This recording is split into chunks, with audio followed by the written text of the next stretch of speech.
Hey guys, it's Sign here with HobbiesofaMan. Today we're gonna be doing our haul video, and I'm gonna change the way the haul videos are. So I did switch over to doing them where you just see my hands and the books, and I like that style a lot. But I think that in order for the hauls to be more successful videos on the channel, I have to start with the manga instead of leaving it to the end. So I'm changing the order of operations for the haul videos. So it's gonna be manga, then comic books, then novels, and then miscellaneous things at the end. So hopefully you guys enjoy the hauls this way better. If you don't, let me know down in the comments. I'll switch it back to the old style. But someone commented like, hey man, how is it that you read books and you get very little views?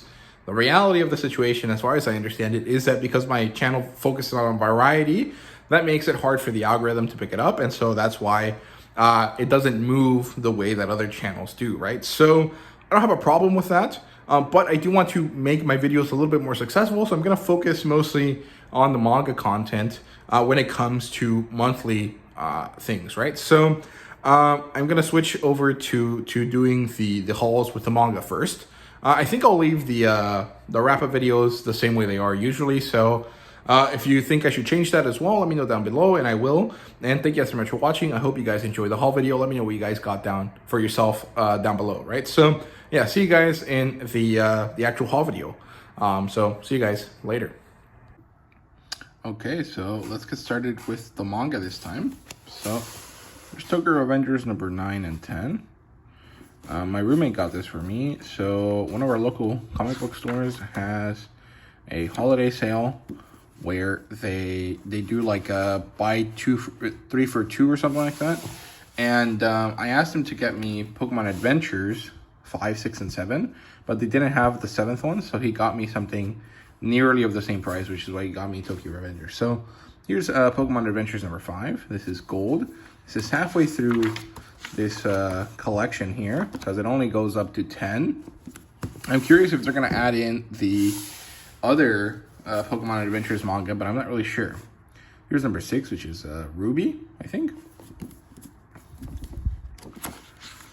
I've been collecting these before reading them, which is maybe not a great collecting strategy. At least it's one that I don't really enjoy employing all that much.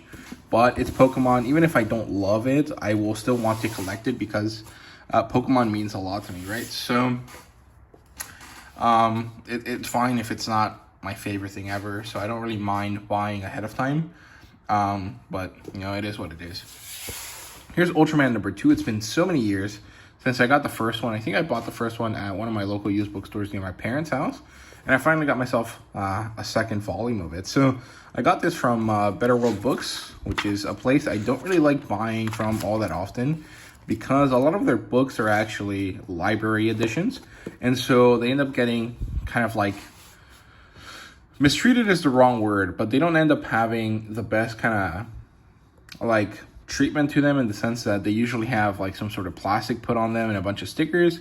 However, if you're lucky and you check your the listings, you usually find ones that say they weren't library editions, and I got lucky and I got this one. So I got a few more, but they were light novels, so I'll mention them here later. But yeah, Ultraman is a very cool series. This is a manga that then had an adaptation that's on Netflix that then made it popular, so they continued the manga as far as I remember.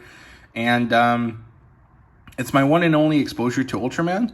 I don't really know too much about it. I wanted to see Shin Ultraman, but I didn't get the chance to because it was like in January when it came out here in the States, and that was when I was kind of moving places. That's usually when I travel between my house and my apartment. And so I wasn't able to go, but I will eventually watch it when it comes to some streaming service, and I hope it does soon. So yeah, here's Sweat and Soap number 4. This is the first physical edition I have of this. I have the first 3 books in digital format, and I wanted this. I got this because it was $3 on in-stock trades for their manga sale they had over the winter. And well, I thought it was a good opportunity to get started with collecting this. It's only 11 volumes, if I remember correctly. And so it should be easy to collect. So hopefully I'll be able to get the rest of it at some point here soon. Here we have Glypnir number 5. I actually just bought this a few days ago. actually 2 days ago. I bought it from Amazon. I needed to order some stuff, and I decided to tag this on since it was discounted for like it was 13 and it was discounted to 9, so it was about almost $4 off. So that's pretty good. I got it. I really like Glibnir a lot. I think it's a really interesting series. I think that the way it combines body horror and sexuality and eroticism is a really interesting concept, and it's one that I actually think was explored a lot before, but in the last 20-ish years it probably hasn't been explored as much, or at least not in anything that I'm aware of, or that I know that intimately. And so I always find it interesting when stuff that is contemporary to me does it, because I feel like it's something that we kind of miss out on a lot, at least people my age and their 20s, right? So here's Glibnir number 10. I bought this one, and actually Glibnir number 13 as well, which is the penultimate volume. I bought these ahead of time because I'm only up to volume 5 in terms of reading. I bought these ahead of time because both of these were $3 a piece on in-stock trades again. So I took advantage of it. I don't mind if I, eventually get to somewhere in the middle of Glibnir and I don't like the story and I don't want to continue it, because they were only $3 a piece. So even if I resell them, I'll still get my money back and a little bit extra, actually. So I don't really have a problem with it. So yeah, but Glibnir is a very interesting series. Like I said, this is the penultimate volume. Volume 14 is the last volume, and it comes out this year at some point, I think in April. So hopefully I'll be able to collect the rest of this year. It's kind of one of my goals, because it's one that I got into a while back. And then I always put it on my list of things to collect, and then I just never do for whatever reason. Usually because I can't find it physically, but I usually had problems with issue number 5 or with volume number 5. So now that I have it, hopefully it'll be easier to get the rest of it, right? So here's Blue Lock number 10. I really love this cover, especially the little bit of color that goes here that's different from the rest of it. However, I took the rest of these home because I didn't need them in my collection here at my apartment, since they take up a lot of space, but also because I've already read these first 10 volumes digitally. I bought them in a Humble Bundle years ago. I reviewed all of them. However, I wanted to keep number 10 so that I could start reading it from this volume. I haven't read it yet though, or haven't reread it. And so I could start from this volume and continue on, so that when I do my reviews, I actually know what's going on, right? So yeah, but I really love the color on this cover. I don't really like this character, but this dark teal green is really, really nice. I really love how it looks. I'm also happy that they fixed this page for volume 9. The digital edition didn't have it. And I like any character, or any time that Ari or Henry or whatever her name is shows up. I think she's fun. But yeah, really cool stuff. Blue Lock is awesome, man. I recommend you guys read it if you haven't. Here's Innocent. I got this for $7, which is a great value for this. Again, this was from an in-stock trades sale. I bought this in one of those Glibnir volumes, and a bunch of stuff. It was really good. I really am appreciative of the fact that I managed to find out that this was on sale. I put it on Twitter, and a bunch of people found out about it too, so it was nice. But there's one thing that I'm curious about here, and it's this huge amount of spacing between the edges, because yes, this is a big volume, but it basically ends up being the same as a normal volume when you remove all of the spacing on the outside, if you get what I mean. Maybe that doesn't illustrate it that well, but it feels like the amount of space that the paneling covers is not very big, and maybe that's why they printed this in a larger edition, based on the fact that this is how it was printed in Japan. But I'm not really sure. I feel like they should have made this bigger, made the insides bigger, but I'm not really sure. But either way, it looks beautiful. It looks so fantastic. I can't wait to read it. Hopefully this is popular enough, and Dracula is popular enough as well, that we get some of their other work, right? So yeah, I think this is a 3-volume set, or 3-issue set. Sorry, 3 omnibus set, because there's only 9 volumes in this first series, and then after that there's Innocent Rogue, or Innocent Rogue. I can't remember if it's Rogue as in like a bad guy, or Rogue as in red. That is the second series, but that one is also 9 volumes, so it should be another 3 books. So it'd be nice to have all of Innocent in 6 volumes, right? So Yeah, then we have Soul Leveling number 8. Something happened to this. I bought this from Walmart, and I usually order like online, and I just go pick it up. And so there's some damage here, and I don't know if that was already on the book or if that was because of the way the guys that do my groceries handled it. But I don't know. I can't wait to read this. I think this is Jeju Island still, which is kind of interesting. Yeah, I think this is in the middle of Jeju Island, or right afterwards, where Jinwoo's family gets attacked by these orc people, I think. So yeah, either way, pretty interesting. I really love Soul Leveling. I was gonna read the last book in the series, the last book in the novels, but I still feel like I'm not ready to finish the series yet, so I'm waiting a little bit longer. So I don't know when I'll finish it, but I at least have the comic books to keep me company, right, until then. So yeah, I really love the color on that. That dark purple is nice. Then we have Steel of the Celestial Shadows. This is a new Viz signature title, and one that again rankles my my gears, or whatever the expression is, because look at these pages. These are all clearly supposed to be in color. Like, if they weren't, whoever made these in black and white is crazy, because that is horrifyingly hard to see. So these clearly had to be in color, but Viz, in their infinite wisdom, decided not to give it to us in color. Like, come on, there is no way that is not supposed to be in color. That the contrast there feels like too different from the rest of this for it not to be painted compared to everything else. And it bothers me because they raised the prices on Viz signature volumes. They used to be $13 except for the Gundam series, but now they're $15. And not only are they $15, already increasing the price based on the fact that, you know, they weren't doing that well business-wise or whatever, but then beyond the price increase, they don't bother with giving you the most basic ups to the treatment of the book. Like, I don't care if this is shown the way it is in Japan, because that is not a good excuse if you're already blowing up the title, right? Like, if you're already making this way bigger than it is in Japan, because in Japan it was probably published in one of those little books, right, that are like that big. If you're already blowing it up to this giant size, then you should also take the time to get the rights, or the whatever it is, the distribution rights, to get these color pages included in the book, because otherwise you're doing a disservice to your customers, right? Like, I think that this is a very clear like show that they don't care about their customers, and I really dislike that. I think that is horrible. And you know, many people might disagree with me, or they might agree with me. I'm not really sure. I no. Ultimately, I don't really care. I think it's my opinion, right? And I think it sucks that they do that. But at the same time, I can't not buy them, or like I don't feel like I should stop buying them, because then the manga like market kind of crashes if people stop buying it, right? And then we don't get manga anymore. But when it comes to certain things, it's just like, dude, why are you guys not putting in the effort to give this to us if we all know that it's there, right? And we all know that it's possible to do so.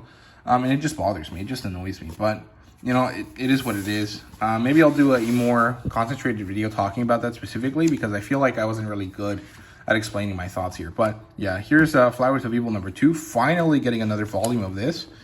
I really love these color pages. I think they're really, really interesting. But yeah, I've been reading Boys of Viz a lot, and I really like that series. And Boys of Viz is basically a new version of this Flowers of Evil story. And so I wanted to finally continue with it. And I also saw that this was discounted. It was about $17 compared to the usual $23. So I decided to take it and get it. And well, there you go. Finally, I have more. Sorry for moving that. Finally, I have more Shuzo Oshimi works in my hands. Hopefully, I'll be able to collect the rest of this series by the end of the year. My goal is to collect one of these every 4 months. And I decided to start early and finally get my hands on it, right? So, yeah, that's it for the large, oversized books. Let's move on to the normal size books. Here's Chain Soldier, and although I don't really like Yen Press's quality, I feel like something about it feels weird. And their pricing is usually pretty overpriced. At least this $13 volume has color pages in it, and it shows you, and it kind of treats you well, right? They make sure to have this, right? And if I remember correctly, there's also Translation notes in the back here. Yeah, these are good too. Viz doesn't do that either. And so it's again, like, it's one of the things where I'm just like, bro, you already have to do all of this stuff. Just go ahead and package it as best as you can, right? So although I don't really like the quality of Yen Press's releases, I do like the effort that they put into some of their stuff, right? So yeah, Chain Soldier number 6. I really love that series. I can't wait to read it. Here's Komi Can't Communicate number 28. Nothing to say here except my usual issues that I have with this story, which are this makes so much money and you can't give us color pages, and it spins its wheels, but I love the series anyways. It's very comfortable, like comfort food for me, and I really don't have any problems with the series. And next up is Kaiji number 8. This is volume number 9. This one does have color pages, which I really do appreciate in that sense. Although I don't think this one has translations notes. And if I remember correctly, I do think that they miss out on the interior designs for the Kaiji number 8 books. Like in Japan, when you remove the dust jacket, which is usually this image, there's an interior image. And I'm pretty sure they forget to add it somewhere. Although I can't remember. It might be one of these color pages, actually. That's the inside. It might be this. But I can't remember. But I don't know. The point is that they do treat Kaiji number 8 well. And it's weird that they choose and like which ones they choose to treat well and which ones they don't. Like Spy Family doesn't have any color pages except for the first volume. And Spy Family is huge. So why do you not give it like the full treatment, right? I don't know. It's weird, man. And I don't know why I'm so bothered by it today. Usually it doesn't bother me too much, but I mean, like, it always bothers me, but usually not too much. I don't know why today, out of all of the days, it just sucks. Here's Mashal number 12. That means I'm almost back up to date with Mashal. I have volume 14 to get, which is nice. It's really good to be able to catch up to things that I kind of left by the wayside. And it's nice to be able to quickly get back in form, right? So yeah, here's Oshinoko number 4. I'm missing number 3. I'm gonna order it this weekend, but I got this because it was $3. So otherwise I would have not bought it. But at this point, I've basically been able to buy every Oshinoko book I own discounted, whether that is, you know, a few dollars or a lot. You know, the average money I've spent on an Oshinoko volume is probably like $5 or $6, which is pretty good. So I don't mind. I do like Oshinoko. I think when I read it on the Manga Plus app, I was really confused by it because it felt like I was whiplashed a lot. Like I was being pulled in a bunch of different directions with how the story changed its vibe. And it was initially kind of like annoying. And I stopped reading it because I was like, okay, I got over the hype. But now that I'm going to reread it for a second time and I know that that's coming, I feel like I'm going to have a much better time with it. So hopefully I do enjoy it. And here's the last of the, or one of the last things that I bought that was cheap. So here's Virgin Love by Tina Yamashina. This is a like rom-com TV show type thing where it almost reminds me of like a Korean novel, but I think this is a Japanese, and it's by Kodansha. It has a really nice texture to it. I really like it. But I got it because it was $3. I just needed something to push me over the minimum threshold for shipping, and that was available there, so cool. Hopefully I enjoy that. I'm going to read this here in February. And now let's move on to the light novel. So here's Strange Adventures of a Broke Mercenary. I like the illustrations a lot. I think they're really nice. But this one, I don't know too much about it, except that it was pretty hyped up when it first came out. Or at least I saw a lot of hype for it on Twitter back in the day. But I don't know too much about it. So I'm excited to check it out, see what it's about. I got that from Better World Books, I think, for like $4 or something. Then here's MILF Isekai number 2. This is the second, actually the first volume in this, which I brought with me from my house, is actually the first light novel I ever bought. However, it was the second one I got my hands on because I think Better World Books was where I bought the first one from, and that's also where I bought this one. But they took too long to ship it, and so the first book I ever had in my hands that was a light novel that I knew was a light novel consciously was actually Occultic 9 that I bought at one of my local half-price bookstores that I still go to today. But there's something special about the series to me. Not necessarily because I like the concept of this, although I do like the concept. I think the MILF in a video game world is kind of interesting and funny. Although I don't like the male character in this. Something about this series is special to me because it is like the first light novel that I ever bought, right? So yeah, I don't know. It's pretty interesting. I got the second one just to kind of reconnect with some of my light novel roots, if that makes sense. I wasn't really looking to buy anything that day that I was looking on Better World Books, but I found 3 or 4 things that I wanted. And they had a discount where you bought 3 books and they gave you free shipping. So for like $14, I got 2 light novels and 1 manga, and that was pretty good, right? So yeah, let's see. Then this is the last thing I bought from In Stock Trades. This was also $3, and this is a spin-off to the Killing Science of 300 Years light novel series. It's one that I found to be really cute and relaxing at the time, but that I didn't really collect more of. And if this was not $3, I would have not picked it up. So I don't know. A lot of things I just pick up because they're cheap, and then I usually do like them, so it's not a problem. But I don't know. Maybe I shouldn't do that. I've been thinking about it, and it's like that's a pretty bad spending habit. Like at the end of the day, I would have bought comic books and manga anyways. But, you know, buying the $3 ones gave me the same reaction that buying the more expensive ones did. So maybe it's fine in that sense, but I don't know. Either way, I was interested in this for a while. I picked it up for $3. I would have not picked it up otherwise. So I'm happy that I got it. I'm curious to know why some of these things are priced the way they are, because like on this one it makes sense. I think there's some sort of issues with the spacing here. It looks like the spine is misaligned, but then Oshinoko is perfectly fine. So I don't know how they decide to do that. And you know, Innocent has some slight issues here, like there's some sort of like damage here, like something was rubbed on it, but it's also not important enough for most people, right? So I don't know. Moving on, we have Spy Family Family Portrait. This is the Spy Family light novel. This is pretty interesting. You know, I collect Spy Family in general, and I haven't really read too many of the books. I just know that I'm going to like it and that I'm going to enjoy it, so I continue to buy it. But I do kind of have to start reading these at some point, so hopefully this year I do get around to being better about reading Spy Family, because I've been thinking about the fact that I'm not very good at it. So yeah, and then finally, this is the last manga. We have My Next Life as a Villainess, All Routes Lead to Doom, #1.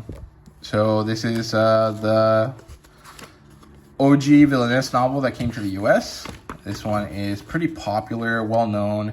I think it lost some of its luster because it eventually does just start spinning its wheels, like many of these slice-of-life type light novels do. But as far as I understand it, it's quite well liked, and it's one that a lot of people enjoy, especially one of the guys that is like the leader of J Novel Club, right? So it's also the launch of their J Novel Heart title or imprint, so I can't go wrong with this one, right? So yeah, that's it for the physical stuff. I do have one digital manga that I bought this month, but I'll show you guys that later when I show you all of the rest of the digital stuff. So I don't know what I'm gonna do. I think I'll move this out of the way so that we can do the comic books really quickly, since I don't have too many of them, at least the collected editions. So I'll come back after I move this out of the way. Okay, moving on. So here is the first, actually this is the last comic book I bought this month. This is Joe Kubrick's Thor. And this is a DC Comics Library Edition. I've never seen these before. I got this at a reduced price because it's new, but it has water damage on the cover. Just the cover though, everything else is perfectly fine. But it was $50. I got it for $15 because it was in the discount rack at my local comic book shop. It was supposed to be $20, but I asked you know, the owner, hey man, I've been a long time you know, buyer here. Can I get some? Can I get it for cheaper? I think $20 is too much. He said yes. He gave me the price of $15. I tried to haggle down to $12, but it wasn't gonna work. So you know, I took it eventually. I was like, okay, you know what, it's all good. I'll take it. And I'm happy with the purchase. I think it's great. I actually got this mostly because I really like the animal designs here. I don't really care too much about the concept of this character. You know, some caveman with a hammer called Tor. Like, okay, it's very Conan-esque. But I really like these creature designs that I saw. You know, it's not very often that I get to see dinosaurs in comic books, which is kind of weird. Like, you would think that dinosaurs would be, like, a common thing to draw. But it doesn't look like it. So, you know, it looks like there's a lot of different things here. But I really like these animal designs. So I decided to pick it up for that specifically. And, I mean, for $15, basically a brand new book, even if the cover is kind of bad, is perfect. Like, I am very happy with it. So, yeah, here's volume 1 of Tor. I think there's 3 more of these. So, hopefully, I'll be able to buy them. But I'll probably have to get them on eBay. I had to move that a little bit so you guys can see the edge of this. But, yeah, I think I'm going to have to get them on eBay. And, I mean, that's perfectly fine with me. I don't really mind. It's just going to be a while since I get them, right? So, yeah, and then this is probably the best purchase I got this month. It's Witchblade, the complete Witchblade. This is the first book. This is a reprint, although initially I think they were made via Kickstarter. And eventually, every time they come out with a new one, they reprint some of these. And I had my eye on this for a while, and I finally saw that it was kind of like discounted. I think it's set to sell for $15. I got it for 30 something. So, you know, for 50 and I got it for 30 something. So, you know, I saved about 12 bucks or so. And I think that's perfectly worth it. So, I've already opened this before. It doesn't have a, oh, it does have an eye. Sorry, I forgot about that. But yeah, I really love the artwork here.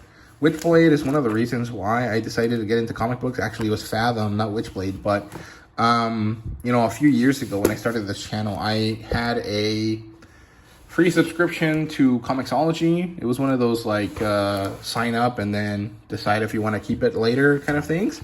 And one of the few things that I got was Fathom and then the first volume of the New 52 Aquaman. And I really fell in love with those books. I wasn't able to finish reading Fathom before the subscription went off because it was like 15 days and I didn't really want to re-up it. So I had to forget about it, right? Eventually later I came back and I decided to try a sample of one of the Witchblade books, and I really enjoyed the Witchblade book as well. So now that I had the opportunity to get it, I couldn't wait. I couldn't pass it up, and so here we go. The second book is pretty expensive, so I'm probably gonna have to wait for that one, but the third one is pretty cheap, so hopefully I'll be able to buy that one before it goes back up in price, right? So here's Witchblade number 1. I'm gonna definitely read this next month for sure. Here's some books I got from InStock Trade. So this is Executive Assistant, the Hit List Agenda. This is a spin-off or maybe the crossover event, I think is what it says here for this series. I don't really know too much about this event. I know the Executive Assistant book. I have the first 2 volumes, and I actually bought the third volume as well. But I'm curious about this. I like this idea of these, like, you know, executive women being like secret agents. It's very similar to the MCU's portrayal of you know, the Black Widow. So I like that idea a lot, and this book is all about it. So that's why I keep buying them whenever I get the chance. But they're pretty hard to track down. I've been lucky to get all of them basically from InStock Trades, but it's pretty hard to get them. I actually kind of end up just stumbling across them by accident, and I'm kind of lucky about that, I guess. So yeah, talking about stuff that I stumble across by accident. This is I think this is a self-published work, Star Power, The Ninth Wormhole by Michael Terracino and Garth Graham. Now, Garth Graham is a, what's it called? Like a self-employed artist, a commission artist. And I know him because I follow him on Twitter. And I like his Polycule on Mars series, or at least I like the artwork I've seen. I haven't actually had the chance to read it, but I like it. I recognize this book based on that artwork. The aliens look really similar. And then I open this, and it turns out that it has a signature from him. So that's really, really cool. I think that's amazing. It's really interesting how this came to be.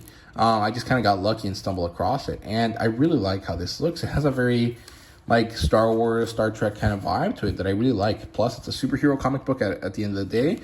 And that's pretty exciting, right? So I can't wait to read this. Hopefully, in the coming months, I'll get a chance to do so. So, yeah, mostly, I was gonna get this initially. Then I was thinking about it. I was like, you know what? Maybe I should get it. Maybe I shouldn't. Then I opened it and I saw that it had that signature, and I decided to buy it just on that, regardless of whether it was real or not. And then I asked him on Twitter, which maybe is a faux pas. I'm not really sure if you're supposed to ask that, but I got my hands on it. I'm very happy about it. It was a very good $5 that I spent on it. And I'm very happy with the fact that it is a signature by that artist, right? So, yeah, overall, I'm very happy with my comic book purchases. Now let's move on to the comic book issue purchases. So, I'm going to do these kind of just quickly. There's not much to say about them. Here's Green Arrow number 8. I don't really like this cover. I think it's kind of hard to read. And it you know, I hadn't realized that these characters were there until like a few days ago. And I find that to be kind of bad. Like, you really want your characters to pop on these covers, and I don't like that, how that looked. Here's Hexagon Bridge number 5. This is actually the last issue, and it actually sets up for a second story. And I don't know how I feel about it. Like, I really like the concept, but I just don't like how it was presented to me in terms of like the physical issues, right? So here's Transformers number 4. I love this cover. I think it looks great. Here's Conan number 6. I like this cover a lot as well. Ultimate Spider number 1. Ultimate Spider-Man number 1, sorry.